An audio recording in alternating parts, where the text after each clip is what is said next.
Halo semua, perkenalkan kami dari kelompok 6. Di sini kita akan menjelaskan dengan tema Enavigande dan Kesepakatan Hijau Eropa, Pemimpinan Jerman dalam Transisi Energi Global. Sebelumnya, di sini adalah kelompok dari kelompok kami, namanya. Setelah itu, kita langsung aja dalam pendahuluannya. Kesepakatan Hijau Eropa atau European Green Deal adalah kebijakan yang dicanangkan oleh Komisi Eropa pada Desember 2019 sebagai respon terhadap ancaman perubahan iklim dan degradasi lingkungan. Tujuannya menjadikan Eropa sebagai benua pertama yang mencapai netralitas karbon pada tahun 2050. Target pengurangan emisi gas rumah kaca sebesar 55% pada tahun 2030. Dibandingkan dengan tingkat emisi tahun 1990. Energi UND dan Kesepakatan Hijau Eropa saling mendukung dalam upaya mengatasi perubahan iklim dan transisi energi terbarukan. Energi UND menyediakan model transisi energi yang dapat diterapkan oleh negara-negara anggota Uni Eropa. Kedua kebijakan memiliki tujuan yang selaras dalam mengurangi emisi gas rumah kaca. Dengan energi UND fokus pada Jerman dan Kesepakatan Hijau Eropa sebagai kerangka kerja untuk seluruh Uni. Bagian peran Jerman dalam merumuskan dan mengimplementasikan Kesepakatan Hijau Eropa, yaitu Jerman merupakan salah satu negara yang sangat ambisius di kawasan Uni Eropa untuk menangani isu perubahan iklim. Dengan berkomitmen normatif, mereka membuat Undang-Undang Perubahan Iklim Jerman atau DCA mengambil referensi yang sama dari kerangka kerja internasional seperti dari Perjanjian Paris dan laporan IPCC. Dari kedua kebijakan tersebut, Jerman berambisi dan berkomitmen yang tinggi dalam mengatasi isu perubahan iklim di kawasan Uni Eropa dengan menekankan pentingnya melindungi warga negara dan lingkungan. Selain itu, Jerman juga mendesak Uni Eropa untuk bekerja sama dengan China terkait kesepakatan tarif kendaraan listrik. Jerman mendesak Uni Eropa agar dapat menyelesaikan konflik perselisihan dan bernegosiasi tarif kendaraan listrik dari China agar dapat membantu mengurangi kadar emisi karbon dioksida. Selain itu, Jerman juga mendesak Komisi Eropa untuk melonggarkan penerapan penalti finansial bagi produsen mobil di kawasan Uni Eropa yang produknya gagal memenuhi target emisi karbon dioksida dan mendesak Komisi Eropa agar dapat menemukan cara jika penalti sudah diterapkan dan tidak memberikan dampak pada keuangan pada perusahaan-perusahaan yang saat ini sedang gencar-gencarnya berinovasi dan transisi kepada teknologi listrik. Dengan desakan tersebut yang telah dilakukan oleh Jerman itu juga dapat mencapai tujuan netralitas iklim di kawasan Uni Eropa pada targetnya di tahun 2050 yang berfokus pada mengurangi emisi karbon dioksida yang sebagian besar 90% dihasilkan dari transportasi. Hal tersebut bertujuan untuk memperketat peraturan emisi di Uni Eropa bagi produsen mobil yang mulai berlaku pada tahun 2025 yang dimana emisi kendaraan harus berada di angka rata-rata sebesar 93,6 gram CO2 per kilometer atau baiknya bisa lebih rendah dari rata-rata tersebut. Jika produsen mobil melebihi batas tersebut, maka diberikan denda sebesar 95 euro atau sekitar 1,6 juta rupiah per gram per mobil. Peran Jerman dalam strategi Enavigande untuk Kesepakatan Hijau Eropa. Untuk mengurangi perubahan iklim, Jerman adalah dukungan utama Kesepakatan Hijau Eropa. Mereka berusaha untuk beralihan ke sumber energi yang lebih ramah lingkungan dan mengurangi ketergantungan pada bahan bakar fosil. Dengan mengurangi ketergantungan pada bahan bakar fosil dan menunjukkan kepedulian terhadap isu-isu lingkungan, inisiatif Enavigande Jerman telah memberikan manfaat-manfaat bagi Uni Eropa. Jerman juga berniat menerapkan kebijakan untuk mengurangi penggunaan bahan bakar fosil dan mendorong penggunaan energi terbukakan. Inisiatif Jerman ini mendorong kolaborasi dan dukungan tujuan yang berlanjutan berkontribusi pada perjanjian Eropa dengan cara tersebut. Dan yang ada di kita adalah ada 3. Yang awal adalah perluasan energi terbukakan. Dalam upaya mengurangi perubahan iklim dan menurunkan emisi gas rumah kaca, Jerman berupa meluaskan penggunaan energi terbukakan dengan dukungan undang-undang yang kuat.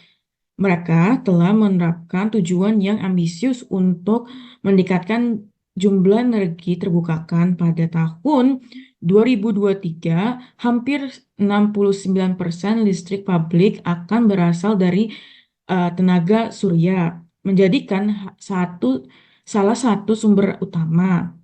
Jerman juga bertujuan untuk mencapaikan jumlah lingkungan sambil mendorong pertumbuhan ekonomi, namun mereka masih harus mengatasi beberapa kendala seperti mendapatkan dana dan dukungan publik. Yang kedua adalah membatasi maupun menghapuskan bahan bakar fosil. Dengan adanya undang-undang menghapuskan batu bara, Jerman dedikasi untuk mengurangi penggunaan bahan bakar fosil, terutama batu bara. Hal ini menunjukkan keinginan mereka untuk beralih ke energi terbukakan. Jerman menciptakan strategi untuk merujukkan emisi dan fasilitasi pergeseran ini tersebut. Dan bagi mereka yang masih menggunakan pada batu bara, mereka juga berusaha menjamin stabilitas ekonomi maupun politik. Dan yang terakhir adalah kerjasama lintas batas. Kesepakatan hijau Eropa bergantungan pada energi sama internasional.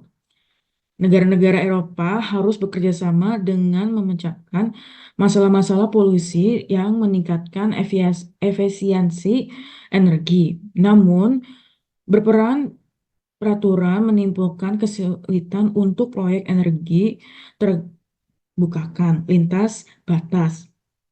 Jerman menunjukkan bagaimana menggunakan energi terbukakan dapat menarik investasi asing dan membuka proyek bisnis. Serta jika dijalankan dengan baik, hal ini dapat mendorongkan masyarakat dan menyediakan lapangan kerja dalam jumlah yang besar. Saya akan menjelaskan tantangan dan juga peluang Jerman dalam transisi energi. Dimulai dari tantangannya yang pertama, ketergantungan pada energi konvensional. Jerman masih sangat bergantung pada energi konvensional seperti batu bara dan juga gas alam, yang mana sektor tersebut ini masih menguasai sekitar 43% dari total produksi energi nasional. Selain itu juga keterbatasan dari energi terbarukan, yang hal tersebut masih belum bisa sepenuhnya menggantikan energi konvensional. Selain itu juga biaya yang relatif cukup mahal, di mana dalam pengimplementasian energi terbarukan ini membutuhkan investasi yang cukup besar dalam hal infrastruktur maupun teknologinya, sehingga membutuhkan insentif dan juga subsidi baik dari pemerintah maupun internasional untuk mendukung upaya transisi energi tersebut. Dan untuk uangnya, yang pertama dengan pengembangan industri energi terbarukan di Jerman, menciptakan lebih dari 338 pekerjaan baru, yang hal tersebut berdampak pada stabilitas ekonomi di Jerman sekaligus kesejahteraan masyarakat di sana. Yang kedua, dengan pengembangan industri tersebut menarik perhatian investor global untuk berinvestasi, yang dengan inovasi atau pengembangan tersebut semakin memperkuat Jerman dalam transisi energi di pasar internasional. Dan dengan selain itu juga dengan inovasi atau pengembangan tersebut juga semakin memperkuat posisi Jerman dalam kesepakatan hijau Eropa. Yang ketiga pengurangan biaya energi. Dengan beralihnya Jerman pada industri energi terbarukan ini mengurangi ketergantungan Jerman pada impor energi konvensional, yang hal tersebut juga berdampak pada stabilitas harga energi dan sekaligus untuk mengurangi dampak finansial dari fluktuasi harga bahan bakar konvensional. Terima kasih.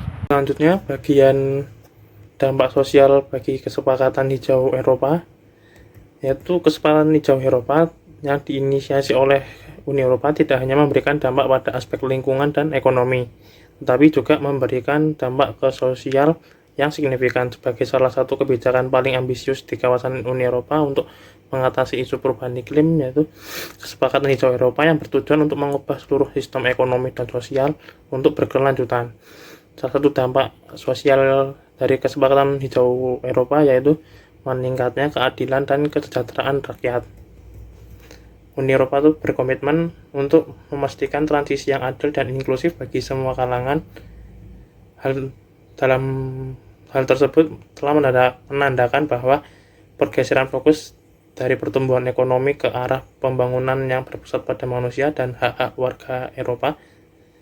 Kebijakan-kebijakan yang telah ditetapkan dalam kesepakatan hijau Eropa seperti investasi energi bersih, transportasi yang berkelanjutan, dan sistem pangan yang lebih sehat dapat meningkatkan kualitas hidup warga Eropa. Selain itu, kesepakatan hijau Eropa juga menekankan pentingnya untuk melindungi dan meningkatkan hak-hak buruh dan kelompok rentan, seperti contohnya masyarakat adat dan minoritas. Dalam komitmen tersebut telah mencerminkan upaya untuk menjamin transisi yang adil dan meminimalisir dampak negatif terhadap komunitas-komunitas yang berdampak. Kesepakatan hijau Eropa juga berupaya untuk mendorong keterlibatan dari kalangan masyarakat sipil dalam proses merumuskan dan mengimplementasikan kebijakan. Di sini saya akan menjelaskan mengenai kesimpulan yang sudah dibahas oleh teman-teman saya tadi. Jerman melalui kepemimpinannya telah membuktikan diri sebagai pelopor dalam transisi energi global dengan fokus pada peningkatan energi terbarukan, yaitu pengurangan batu bara dan pengembangan teknologi mobil listrik. Jerman menunjukkan komitmen kuat terhadap dekarbonisasi ekonomi. Ini tidak hanya menginspirasi negara-negara lain, tetapi juga memperkuat posisi Eropa secara keseluruhan dalam mencapai target netral karbon yang ditetapkan oleh European Green Deal. Sekian dari saya, terima kasih. Terima kasih untuk menonton semua. Jika ada kekurangan maupun kesalahan, mohon minta maaf dari kelompok kami. Setelah itu, semangat!